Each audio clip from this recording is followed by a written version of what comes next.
Olá, eu sou a Dani Bittencourt, poeta visual especializada em fotografia fine art. Tenho diversas exposições individuais e coletivas expostas em Veneza, Buenos Aires e Brasil.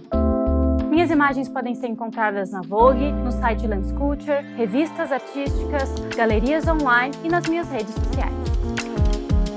As principais motivações que atravessam a minha obra são de natureza psicológica, emocional e de experiência. Nascem de momentos transformadores e dolorosos. Quando vivo algo significativo, a produção é urgente.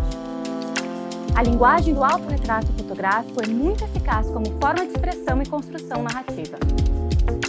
Durante a execução da ideia, eu erro, reflito, refaço e permito que a intuição me guie. Um dos meus maiores objetivos é construir imagens que sejam tanto significativas quanto tecnicamente plásticas. Nesse curso da Doméstica, você vai aprender a realizar um autorretrato no âmbito da fotografia fine art. Como projeto final, você vai construir uma imagem a partir de uma motivação pessoal e será estimulado a buscar um significado mais profundo na construção de um autorretrato plástico. Eu vou começar essa jornada te contando um pouquinho da minha história e como cada experiência que vivi está profundamente conectada com a minha produção artística. Você vai entender o que é o autorretrato e em que contexto ele está inserido na história da arte. Para criar a imagem do projeto final, partiremos de um exercício de intenção e proposta narrativa, para depois escrever o roteiro da nossa fotografia.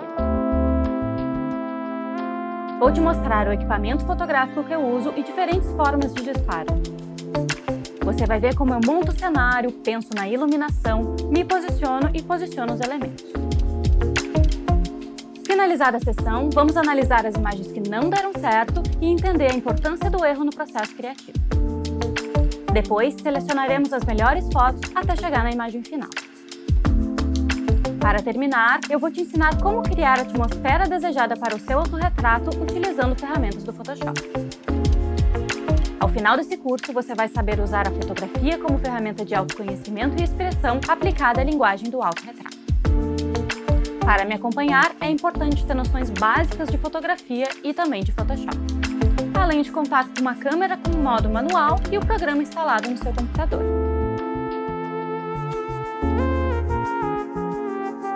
Te convido a iniciar essa trajetória de investigação pessoal e materialização do sensível através do autorretrato fine art.